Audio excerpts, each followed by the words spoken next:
Silent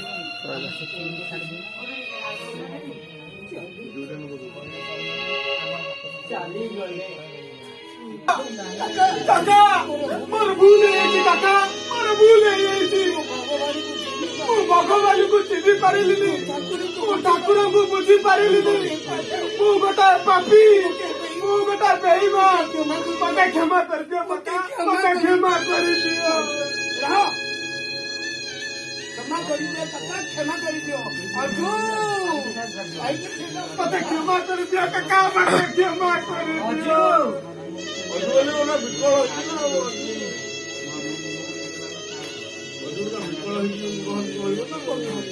ମୋ ଧନ ଆରେ ତୁ ମତେ ଛାଡ଼ି ଅନ୍ଧ କରିଦେଇ କୁଆଡେ ଚାଲି ଯାଇଥିଲୁ ରେ? ଆରେ ତୁ ଜାଣିଛୁ ବର୍ଷାର ବାହାଘର ହେଇଯାଏ। ଆରେ ଅଜୁ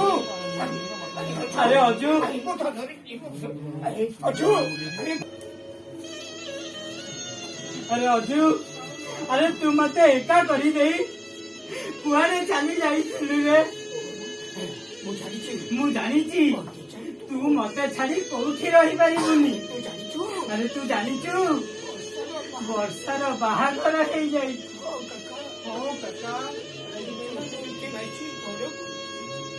ମୁଁ କଟିକି ଯିବି। धीरे धीरे नहीं धीरे धीरे जा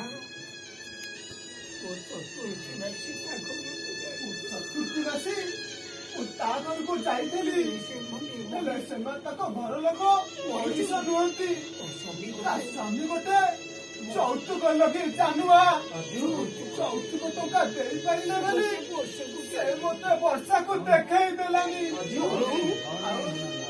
ଆଉ ପାଠ କହିବ ଯୌତୁକ ଦେଇପାରିଲେ ବୋଲି ସେ ମତେ ଗୋରୁ ଗାଈ ଭଳି ପିଟି ପିଟି ମୋ ଲୋକ ମଣିଷ ନୁହନ୍ତି କାକା ଗୋଟେ ଯୌତୁକ ଲଗେଇ ଜାନୁଆ ଯୌତୁକ ଟଙ୍କା ଦେଇପାରିଲେ କାହିଁକି थोड़ा इमोशनल भल हे भगवान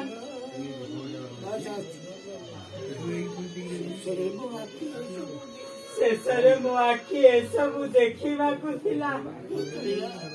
ହେ କାଳିଆ ହେ ଜଗତର ନାଥ ଜଗନ୍ନାଥ ତୁ କଣ ତୋ ଭଣ୍ଡାର ଘରେ ସବୁ ଦୁଃଖ ସାଇତି ରଖିଛୁ ଆମ ଭଳି ଗରିବ ଲୋକଙ୍କ ପାଇଁ। ବାପାକୁ ଦେଇଦେ ଆରେ ସାଧାରଣ ଖାଇବା ପାଇଁ ତ ଆତ୍ମାଟା ପରା ଚାହିଁ ବସିଥିବ। ନେ ବାବା ନେ ବାବା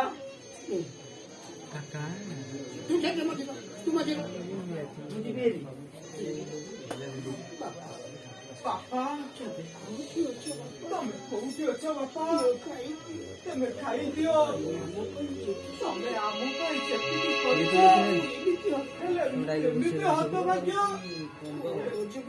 ରୋଜଗାର ଟଙ୍କା ତମ ପାଟିରେ ବାଜିଲାନି। ଆସ ବାପା ଆସ ବାପା ଯଦି ତମେ ମତେ ସତରେ ଭଲ ପାଅ ସାଧାରଣ ଖାଇଦିଅ ବାପା।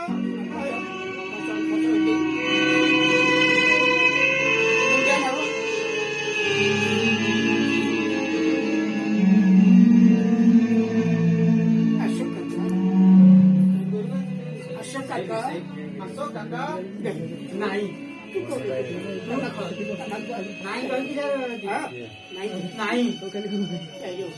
ନାଇଁ ଅଜୁ ତୁ ଘରକୁ ଯା ମୁଁ ଆଜି ଏଇଠି ବସିବି। ମୋ ରାଜା ନିଶ୍ଚୟ ଆସିବ। ମୁଁ ତାକୁ ଦେଖି ନ ପାରିଲେ ବି ଅନୁଭବ ତ କରିପାରିବି। କାକା ତମେ କଣ ପାଗଳ ହେଇଯାଇଛ? ରାଜି ହବାକୁ ବସିଲାଣି କାହିଁ ଏଠି ପାଟି କରୁଛ? ମଶାଣି ଜାଗା ତାଛଡା ତମେ ଏଠାରେ ଏକାଠି କେମିତି ରହିବ? ଆରେ ଏକା କଣ ଏଠି ପରା ମୋ ରାଜା ଭାଇର ପ୍ରେତାତ୍ମା ବୁଲି ବୁଲୁଛି। ମୋର କିଛି ହବନି। ତୁ ଘରକୁ ଯା। ଆରେ ଯା ଘରକୁ ଯା। ଯାହା କହୁଛି ଆରେ ଯାହା କହୁଛି